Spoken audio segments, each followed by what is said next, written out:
By the time a man reaches 50 years of age, he has a 75% chance of having an enlarged prostate and a 33% chance of having prostate cancer. As he continues to age, these numbers continue to worsen. It's an accepted medical fact that if a man lives long enough, some kind of prostate problem is virtually guaranteed.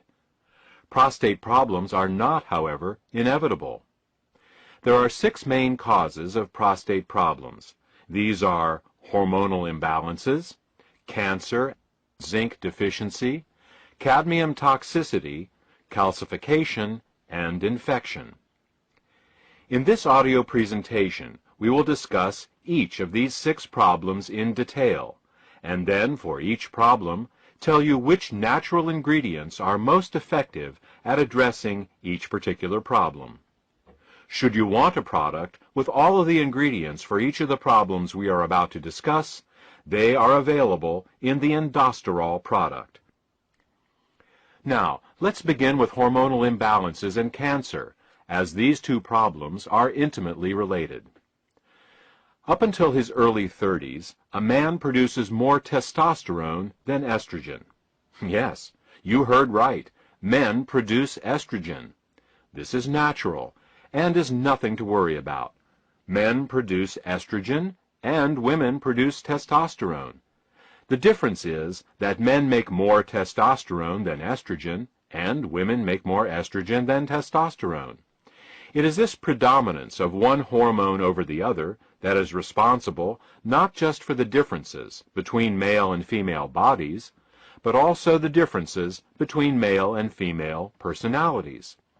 Unfortunately, as a man ages, he makes less and less testosterone and more estrogen until by age 34, a man makes more estrogen than testosterone.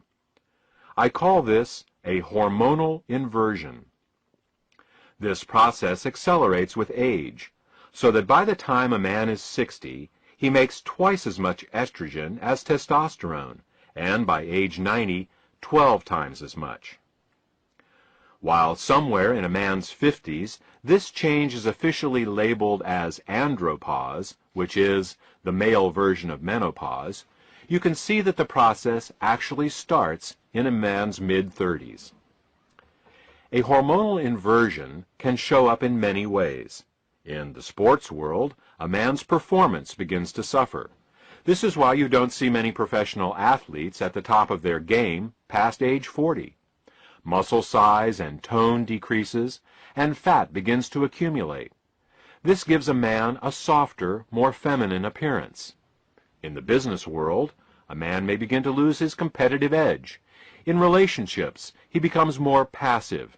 In general, as the hormonal inversion begins to take hold, a man becomes more sensitive and less aggressive, more feminine.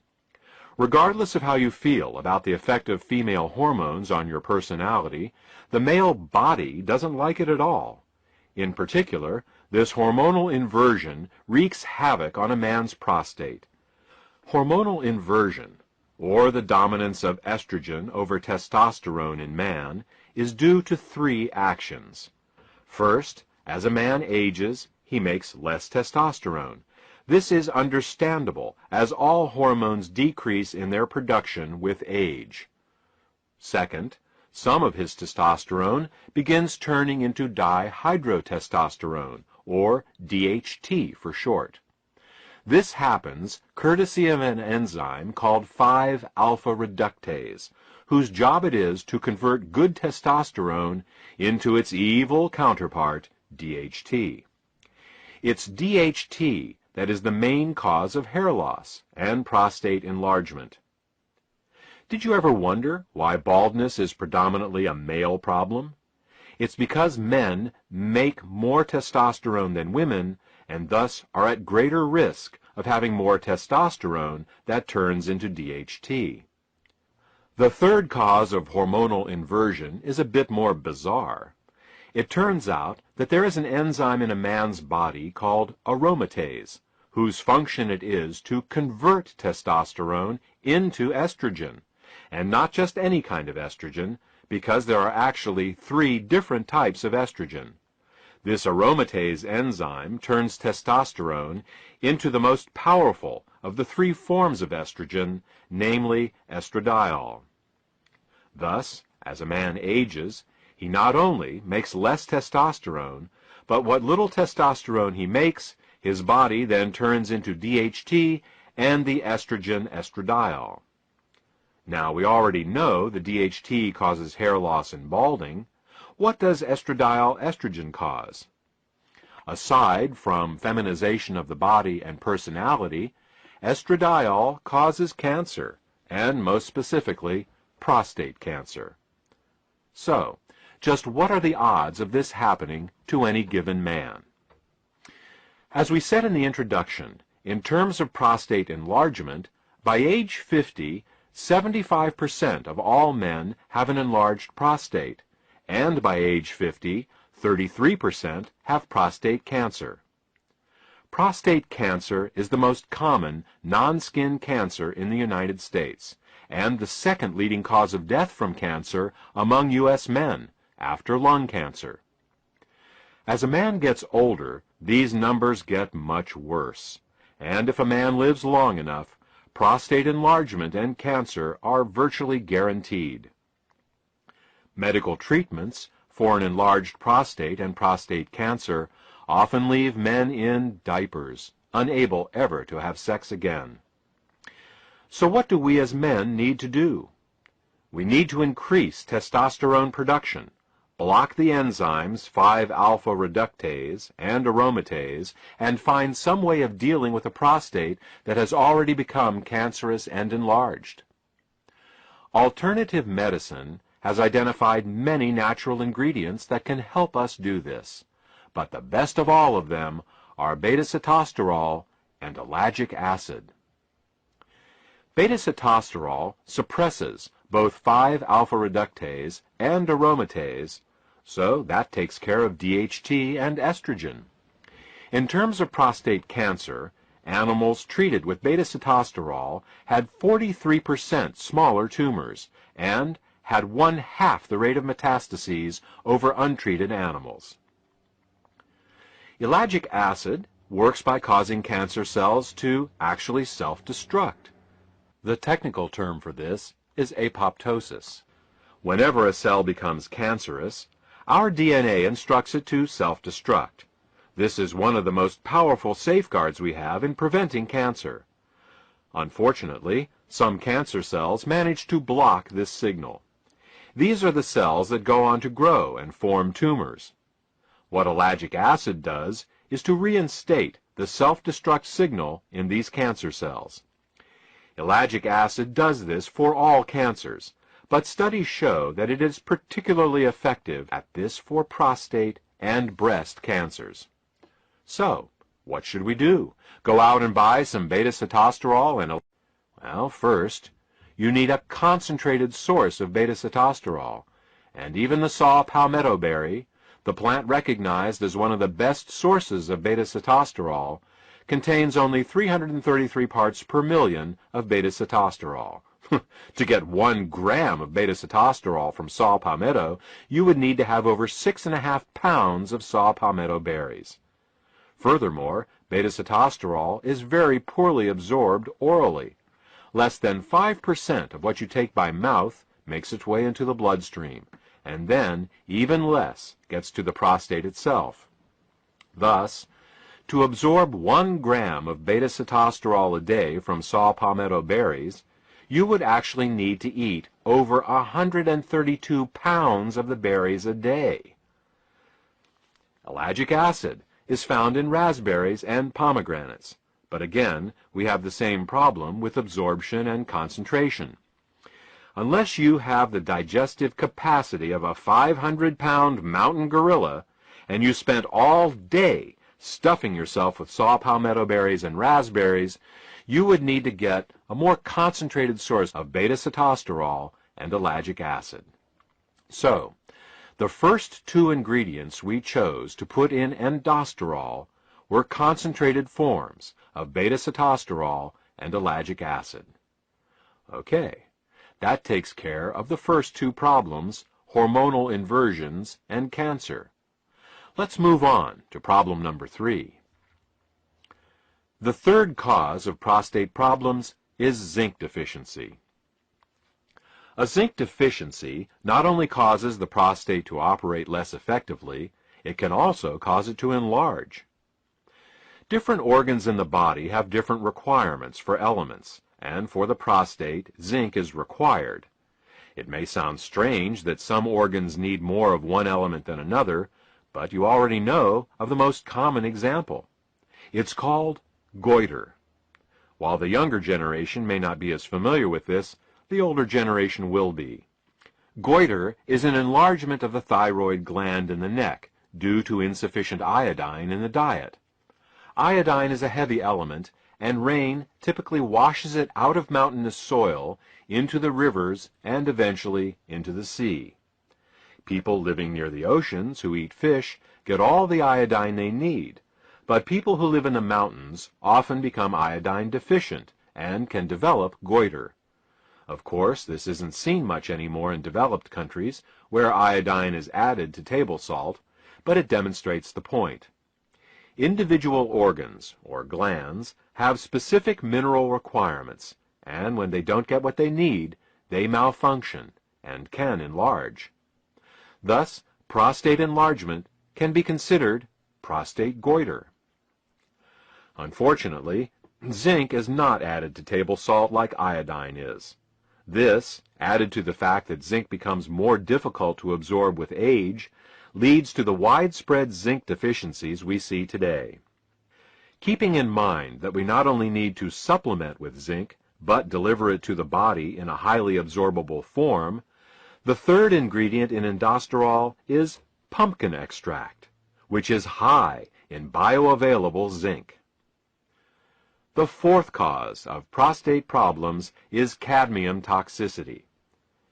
Cadmium toxicity is actually related to zinc deficiency in the sense that low zinc levels can cause cadmium toxicity.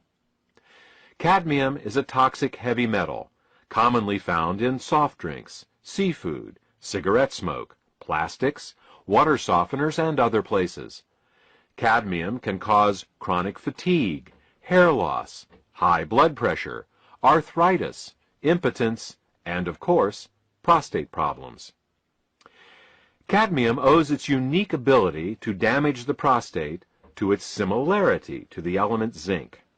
Now, all beneficial elements have their toxic analogs, poisonous elements that the body mistakes for the beneficial ones. This is due to similarities in the atomic radius and electrical charge of certain elements. Thus, the body mistakes aluminum for magnesium, lead for calcium, mercury for selenium, and cadmium for zinc. Now, the prostate needs zinc to function, and it is often zinc deficient. So when it sees some toxic cadmium floating by in the bloodstream, it thinks, "Oh good, here's some zinc, I need that," and it gobbles it right up. In this manner, over time, cadmium accumulates and begins causing problems. If a man were to take supplemental zinc his whole life, it would offer some protection against cadmium absorption, but even so, some cadmium is bound to make it to the prostate. The only way to deal with cadmium is to remove it with a chelator. A chelator is an ingredient that has a very strong attraction to a particular element. If the attraction it has is stronger than the attraction the body has for that element, the chelator can pull that element out from the body. The safest and most effective cadmium chelator is called EDTA. EDTA is an amino acid that has a 50-year history of removing toxic metals like cadmium from the body. Once EDTA has attached itself to cadmium, the entire complex becomes water-soluble and will be eliminated harmlessly in the urine within a few hours. Thus, EDTA is the fourth ingredient in indosterol. The fifth cause of prostate problems is calcium deposits in the prostate. We've discussed cadmium, and we can agree that it is a toxic metal. But what about calcium? Isn't calcium vital for our health? Absolutely. Calcium keeps our bones and teeth healthy and has many important roles to play in our biochemistry. What is not commonly known is that as we age, calcium migrates from the bones and teeth, where it belongs, into the soft tissues and organs of the body. When calcium does this, it turns from a beneficial mineral into a pathological one. When calcium moves into the kidneys, we get kidney stones. When it deposits in the gallbladder, we get gallstones. When calcium migrates into the arteries, we get arteriosclerosis and atherosclerosis. When calcium gets into the joints, we get arthritis. And when calcium gets into the prostate, we get prostatic calculi, also known as prostate stones. In addition to being a gland, the prostate is also a small pump, and like any pump, it needs to be free of debris to function properly. As we age, these tiny prostate stones accumulate, reducing the prostate's health and functionality. Now, there are two ways to remove prostate stones. The first is a medical procedure that involves a catheterization. Ouch! The second is with EDTA, which goes in and pulls the calcium out, just like it removes the cadmium. Thus, EDTA serves double duty, supporting both the removal of toxic cadmium and also calcium stones.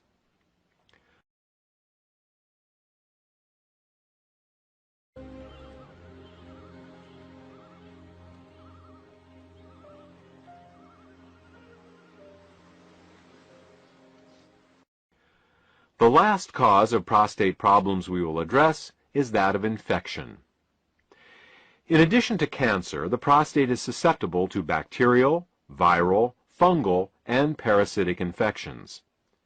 You will recall that ellagic acid is the ingredient used in indosterol to decrease cancer risk, but it does much more than that. Ellagic acid is truly a remarkable ingredient. Ellagic acid is antibacterial, antifungal, antiviral, and antiparasitic as well. Ellagic acid is such a remarkable ingredient that it is well worth learning a bit more about it. Ellagic acid inhibits all bacteria by inhibiting the enzyme gyrase. Gyrase is only found in bacteria, and it is the enzyme that allows bacterial DNA to coil. Without this enzyme, the bacteria's DNA unspools, and the bacteria dies. Unlike traditional antibiotics that are specific to certain bacteria, ellagic acid works on all bacteria. Since gyrase isn't a human enzyme, inhibiting it does us no harm. Ellagic acid inhibits fungi and yeast by inhibiting the enzyme chitin synthase 2. Almost all fungi and yeast cell walls are built out of a polysaccharide called chitin, and chitin synthase 2 is the enzyme they use to make chitin. Thus, by inhibiting chitin synthase 2, ellagic acid suppresses the growth of almost all fungi and yeast. Again, chitin synthase 2 is not a human enzyme, so inhibiting it does us no harm. Ellagic acid inhibits many viruses by inhibiting the enzyme integrase. Integrase is an enzyme that many viruses need to enter a cell. As you know, viruses cannot reproduce without entering a cell, so by inhibiting this enzyme, many viruses can be inhibited. Again, integrase is not a human enzyme, and its inhibition does us no harm. Finally, ellagic acid inhibits parasites, but the mechanism of how this happens is not yet fully understood. While many people believe parasitic infections to be limited to third world countries, many people harbor millions of intestinal parasites their whole lives without ever knowing it. Thus, in addition to the effects of ellagic acid on prostate cancer, ellagic acid also deals with the infective aspect of prostate disorders. Ellagic acid is also an ingredient in indosterol. We have now discussed the 6 main causes of prostate problems: hormonal imbalances, cancer, zinc deficiency, cadmium toxicity, calcification, and infection. We have also discussed the ingredients best suited to deal with these problems, namely beta-sitosterol, ellagic acid, pumpkin extract, and EDTA. The last question to be answered is, in what form should these ingredients best be administered? The answer is, as a suppository. Suppository administration was chosen as the delivery mechanism for indosterol for two reasons. Firstly, rectal absorption is recognized as being some 20 times greater than oral absorption. Secondly, and more importantly, has to do with the location of the prostate. When a suppository is inserted into the body, it rests some mere inches away from the prostate itself. It is this ability of a suppository to deliver ingredients directly to the prostate that makes it the optimal method of administration. Congratulations! You've now completed a crash course on prostate health. You know the 6 main causes of prostate problems, as well as what ingredients can be taken, both preventatively and therapeutically. For more information on indosterol, a product that combines all the ingredients we've talked about, contact the healthcare provider who gave you this presentation. Let's start with inflammation. As we get older, chronic aches and pains can begin to accumulate in the body. Inflammation is an important part of the healing process, but the chronic, unresolved inflammation associated with aging is definitely not beneficial. Chronic inflammation has also been associated with disease conditions, ranging from Alzheimer's and MS to heart disease and strokes. Clearly, inflammation is a problem that needs a solution.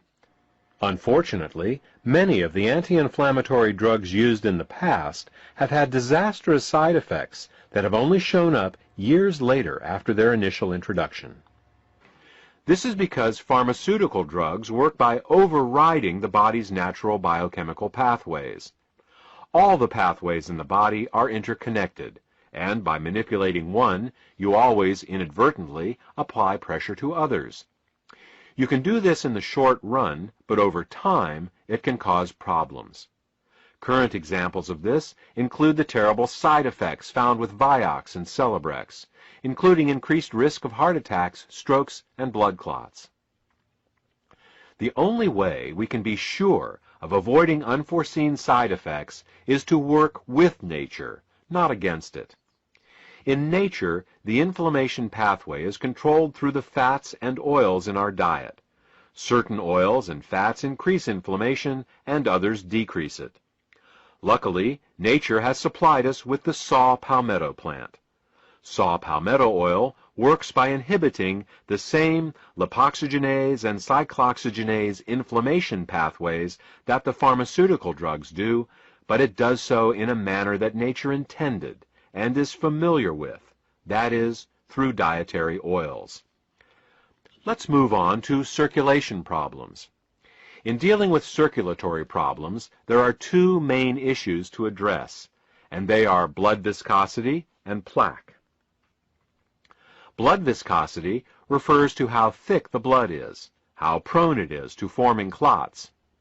We need our blood to clot to prevent us from bleeding to death from injuries. But when the blood becomes too thick, clots begin to form inside the body in the arteries and in the veins. These clots can decrease the flow of blood, leading to fatigue if they are small, and strokes and heart attacks if they are large. Fortunately, saw palmetto in general, and beta-sitosterol in particular, both inhibit platelet aggregation, which is what causes the blood to clot. Let's look at the second issue raised, that of plaque. Plaque are the blockages that grow inside the arteries, obstructing blood flow. Scientific studies have shown that beta-sitosterol supports the removal of fat directly out of arterial plaque. Many people think that all they need to do to take care of their circulation is to keep their cholesterol low. The truth is, it isn't the fat in the bloodstream that causes the problem, but rather the fat in the plaque itself. While lowering cholesterol may look good on a blood test, the real key is lowering the fat in the plaque and keeping the blood thin. Still, if a good blood test is important to you, you will be happy to hear that beta-sitosterol has also been clinically shown to support the lowering of LDL cholesterol and triglycerides. Immune function is the second issue we will address in this chapter. While most people believe that a stronger immune system is a better immune system, the truth is that what we really want is a strong and balanced immune system. A person suffering from allergies has a strong but unbalanced immune system. A person suffering from an autoimmune disease also has a strong but unbalanced immune system. To understand the concept of immune balance, we will compare the immune system of a person to the internal and external security of a ritzy nightclub. In a nightclub, there are doormen and bouncers. The job of the doormen is to make sure that only the right sorts of people are allowed in. The job of the bouncers is to wander around inside the nightclub and toss out anyone that starts causing trouble. In order for the nightclub to operate successfully, there needs to be a balance between the doormen and the bouncers to keep the nightclub running smoothly. On the other hand, if the doormen are too aggressive and the bouncers are too passive, or vice versa, the nightclub will have problems. Let's look at the first scenario: overly aggressive doormen and passive bouncers. With overly aggressive doormen, perfectly good clients will be denied entry to the club. With passive bouncers, anyone who does get in and then causes a problem won't be removed. This type of immune imbalance is paralleled by a person with continual allergies and colds. The overly aggressive doormen reacting to clients that aren't a problem is analogous to a person allergic to things like cat hair or ragweed, things that pose no real threat to their health. The passive bouncers, letting clients get drunk and cause problems inside the nightclub, are analogous to a weak immune system, low on natural killer cells, unable to get rid of infections and cancer cells. Now, let's look at the second scenario: passive doormen and overly aggressive bouncers. With passive doormen, anyone can get into the club. With overly aggressive bouncers, peaceful and valuable clients are tossed out, and the fights between the bouncers and normal folk just there to have a nice time are always breaking out. This type of immune imbalance is paralleled by a person with an autoimmune problem. The overly aggressive bouncers fighting with peaceful patrons that aren't doing anything wrong is analogous to a person whose immune system is attacking their own body's tissues, such as rheumatoid arthritis, lupus, or MS. You can see now that before we attempt to strengthen an immune system, we should first balance it. Sometimes strengthening an immune system only makes matters worse by increasing allergic and autoimmune responses. Fortunately, beta-sitosterol has the unique ability of being able to balance the immune system, the doormen and the bouncers, so to speak. For those of you who are more scientifically minded, beta-sitosterol has an adaptogenic effect on Th1 and Th2 ratios. It is this ability of beta-sitosterol to balance the immune system that gives it the seemingly magical ability to support such a wide range of immune disorders. The last issue we will address is that of female health. Based on everything we have discussed in the first part of this presentation regarding the prostate, it may come as a surprise to learn that the ingredients in indosterol are also beneficial for supporting female health. In fact, saw palmetto has a long history of use for both men and women. It has been used as a reproductive tonic for women, increasing libido, fertility, and increasing milk flow in nursing mothers. It has also been prescribed to relieve painful periods, to regulate the menstrual cycle, and for pelvic inflammatory conditions, including salpingitis and ovarian pain. It has even been used to increase the weight of the uterus in postmenopausal women. Saw palmetto also has an affinity for the urinary system and has been taken to relieve urinary infections and fluid retention. This brings us to the end of this presentation. We started talking about a product for the prostate, continued with circulation, inflammation, and immune disorders, and ended discussing women's health. That's one of the nice things about working with natural ingredients. Instead of getting unexpected side effects, you get unexpected side benefits. You start working on helping one problem, and you end up helping lots of problems that you didn't even know were related. I hope this information has been helpful to you. If you have any questions about how aldosterone can support your health, condoms are very sturdy. They have to be. All day long, they have to burn up fats and detoxify poisons. But they have a specific weakness, an Achilles heel, if you will, and that is phthalates. Phthalates are the chemicals that are added to plastics to make them more flexible. Phthalates give us products like styrofoam cups, Ziploc bags, Tupperware containers, plastic-wrapped foods, plastic-lined milk and juice cartons, and, of course, plastic water bottles. Plastic water bottles can be the worst offenders, because the more pure the water, the more phthalates will leach into it from the plastic bottle. It's a cruel irony that health-conscious people who drink bottled water are actually taking in more toxins from their plastic water bottles than they would get from drinking unfiltered city tap water. Even little babies get soft plastic teething toys, plastic pacifiers, and plastic formula bottles containing phthalates. Phthalates are also found in clothing, toys, cosmetics, perfumes, nail polishes, hairsprays, skin creams, mosquito repellents, toothbrushes, car interiors, hoses, paints, vinyl, sealants, adhesives, and the list goes on. Look around you. Phthalates are everywhere.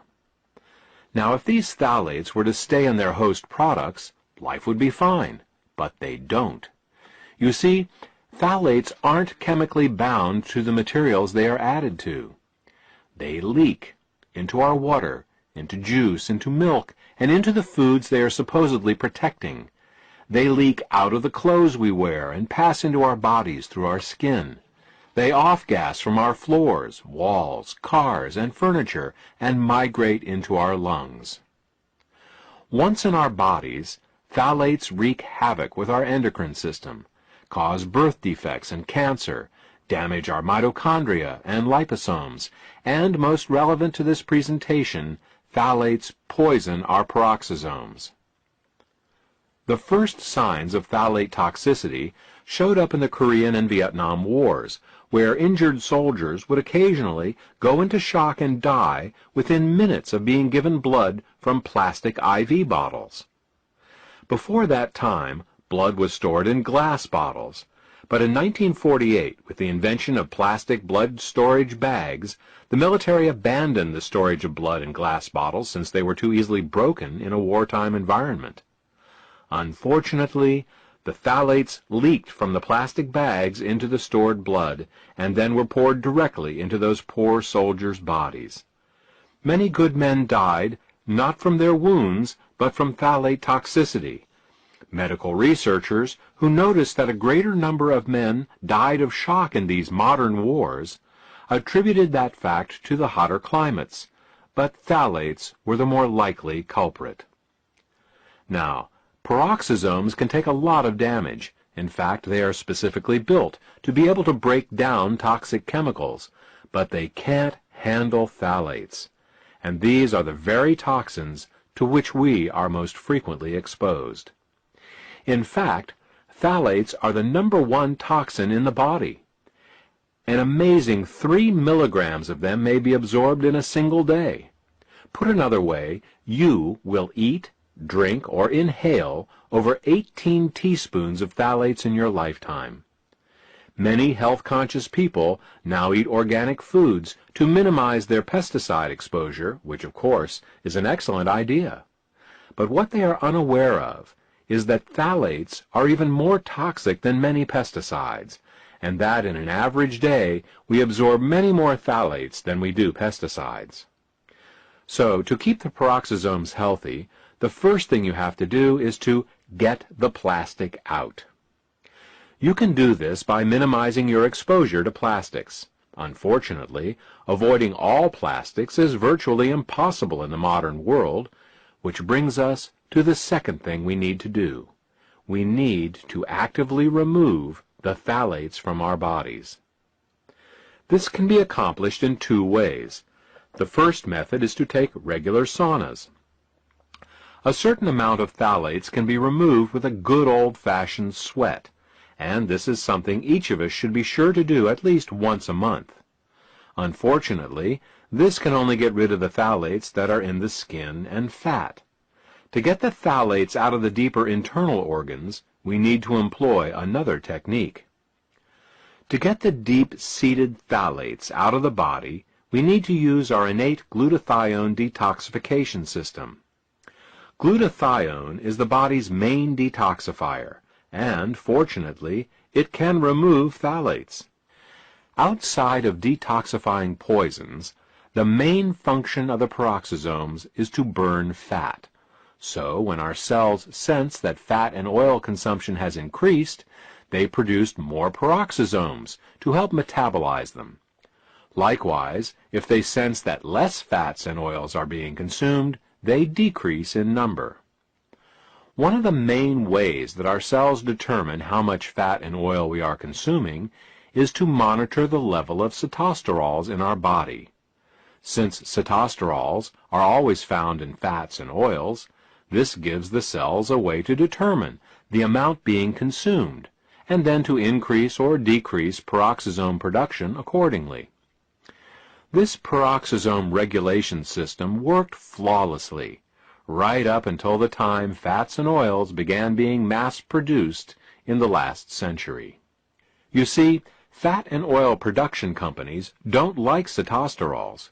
Sitosterols gum up their multi-million-dollar processing equipment. They make their products cloudy and give them a taste and odor some people find objectionable.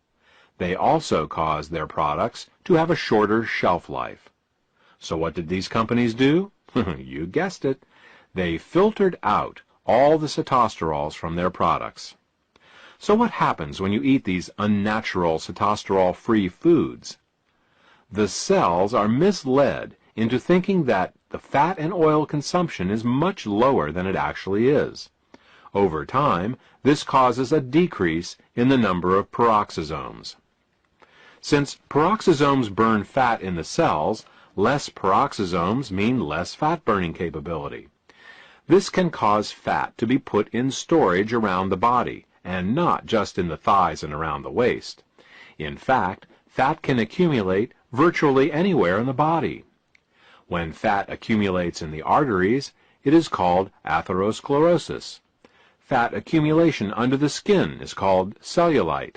Fat can and does accumulate in every organ, including the heart, brain, lungs, nerves, liver, bone marrow, and the spleen, to name but a few. So, what can we do? First, stop eating refined fats and oils. In this manner, your cells won't be blindsided by fats and oils they can't sense. Second, consider increasing your intake of sitosterols. This way, you can stimulate the production of more peroxisomes and start the process of burning all that accumulated fat out of your body. According to the Centers for Disease Control, 57% of Americans are overweight, and nearly 1/4 of our population is clinically obese. Detoxification, diet, exercise, and peroxisomes. A complete weight loss program must take all 4 of these subjects into consideration. So, let's recap. Every cell has peroxisomes in them, whose job it is to burn fat and detoxify poisons. Peroxisomes are under continual attack by the most common of all poisons in the human environment, phthalates. Peroxisomes are also artificially decreased in number due to cetosterols being processed out of our foods. The decreased number of peroxisomes in our cells can lead to fat deposition in all the organs of our bodies, as well as an accumulation of many chemical toxins that the peroxisomes would otherwise neutralize. The solution is fourfold. 1. To avoid phthalates whenever possible. 2. To break into a good sweat at least once a month to sweat out some of the phthalates. 3. To support our glutathione detoxification systems so we can detoxify those phthalates we can't sweat out. And 4. To increase our cetosterol intake so as to stimulate